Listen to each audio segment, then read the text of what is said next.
A former rugby player with a suspected degenerative brain disease caused by repeated traumas wants other players to be fully aware of the risk and for New Zealand Rugby to do more to help those who have it. In the UK, former players suffering brain injuries are taking legal action, claiming rugby authorities failed to protect them from concussions.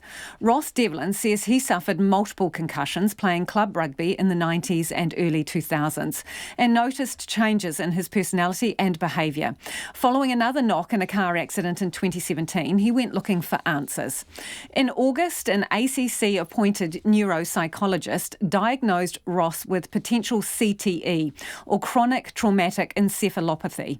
A definitive diagnosis is only possible with a brain autopsy after someone dies, but it can cause dementia-like symptoms, including memory loss and mood swings and depression. I spoke to Ross Devlin and asked how hard it was to even get a diagnosis. It was extremely hard to get the acknowledgement. It took about 2 years just to convince my GP that there was more than just concussion going on. Yeah, it was extremely hard. And what was that like for you? It was a fight. It was a battle. At times you feel let down completely by all those around you. Like, the only person that I could turn to was my wife, and even my own family just sort of didn't understand what I was trying to fight for. And I had a lot of people tell me, what are you looking for? What do you want? And I said, all I want is for my family to be looked after when I can't look after them. So, Ross, tell me about your symptoms and how this is affecting your life. So, early symptoms through my 20s, basically, I would have verbal arguments. It started out that I'd just be aggressive on the rugby field, and as soon as I got off the rugby field, that was fine. When it became apparent that there was actually something else going on, my wife was talking to me about depression and being angry at home, and my teammates were saying, sort of on the rugby field, they were saying, calm down, you don't need to react to that. That's when I sort of started to know that there was something more than just a bad behaviour or a bad personality. Yeah, sorry. So, Ross, so that we understand this properly, this was a change in your personality? This is not how you acted before? Well, I went from enjoying going to the Wellington Sevens on both days to not being able to sit in the crowd on a Saturday. So I used to go on the Fridays and not go on the Saturdays because I couldn't cope with the noise. I couldn't cope with the crowd. That went through to I couldn't go to concerts. It was too loud. It was too many people around. And later on into my 30s, it came to the point where the only way I could motivate myself was through anger. So you are a tradie, was your occupation, and a manager. Yep. Can you still do those jobs? No, not at all. Not at all. Before my last accident, I had a failed attempt at being just a manager so that I could, try and push my career forward and look after my family in the long run. The personal relationships failed with my staff and my boss because I was too direct, too blunt, basically. And in terms of your memory, have you had any issues with your memory? Through my teenage years, from the first lot of concussions, I never really remembered a childhood as such.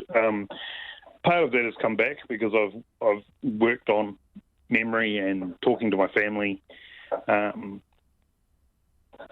So that's partially come back, and Other than that, most of my memory is okay. So you had a car crash in about 2017 and that sent you on a path to get this diagnosis. But what part do you think rugby played in the condition that you're now suffering? Because obviously you had a concussion in the car crash, but what about your rugby years? So my rugby years, due to the way rugby's played, you're physical. And that was the part that I absolutely loved about the game. It pushed me to play as much as possible. So if I had a concussion or a suspected concussion, I would actually, 3 weeks stand down is a 3 week stand down. So I'd push the boundaries and I'd be back playing by the end of that 3 weeks. And that's still the medical perceived concussion recovery at this stage, and it's 2020, so. Do you think you were going back on the field when you weren't properly healed? Oh, absolutely. Or I just downplay the fact that I was concussed at all. There was a game in 2002, a club final, where I was concussed early into the first half, within the first 7 minutes of the game, and I actually remember waking up at the end of the game and just not understanding why we were down by 3 points, and we came back and won that game. Not through anything I did, but I walked off the field awake, but I played the whole game asleep, and I've seen video footage of that. And you could not tell that I was concussed or not in control that whole game. How many concussions do you reckon you got playing rugby? Rugby, I believe 6 full knockouts. That doesn't entail any subconcussive knocks. I don't know how to get that information. 6 full knockouts while playing rugby, you think? Yep. In between those concussions, did you take proper breaks, or at the end of that stand-down period, did you go straight back to it? Straight back into it. There's nothing that could have kept me off the rugby field. There's at that time, you're motivated just to play rugby. You're ingrained in it. You're coached to it. All coaches want their best players on the field. I was in that. In my teams that I played in, I was in the percentage where if I could be on the field, they'd put me on. It begs the question, doesn't it, Ross? Whose fault is it? Because do you take responsibility for part of that, and who else is responsible? Yeah, I do take responsibility for part of it, and that's why I've come forward basically to say, yep, I take responsibility for my actions of now that I know. And the education around concussion has changed in the last 3 years. But to be honest, it doesn't go far enough. Who do I think should take some more responsibility is actually the medical side are well behind in what they are suggesting is okay. Three weeks, 23 days for an under 16, I believe, is not long enough for a concussion. A concussion, concussion is brain damage, in my opinion. So what about New Zealand Rugby? New Zealand Rugby, I think they need to be to start listening to the advice from around the world, not just from the European Medical Council. There is information that it's gone right through the NFL that has changed the NFL. Why can't our professional companies look into some of the stuff that's gone on there?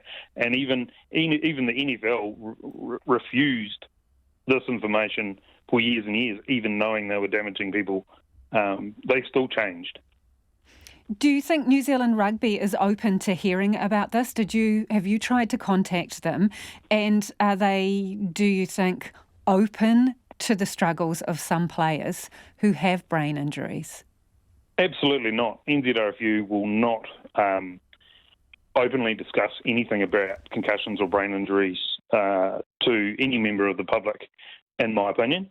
I've tried on a number of occasions. I've even tried to, thinking that, I was a player, so I should be able to go through the players' union. They don't want to hear anything negative against the sport. It's a closed shop to discussing anything that would open them up to being, liable for anything. So you think they need to do more? I think they absolutely not only need to do more, but they need to start making some rules for the people that they employ. Not only the people they employ, but the people that are in the club scene need to be looked after. You don't just look after a player by saying, "Here, have 3 weeks off and don't do too much." You need to support them, and that's where medical support needs to catch up with the science of it. And that was Ross Devlin, who has been diagnosed with potential CTE, which is a degenerative brain disease brought on by a number of traumas to the head. He is a former rugby player.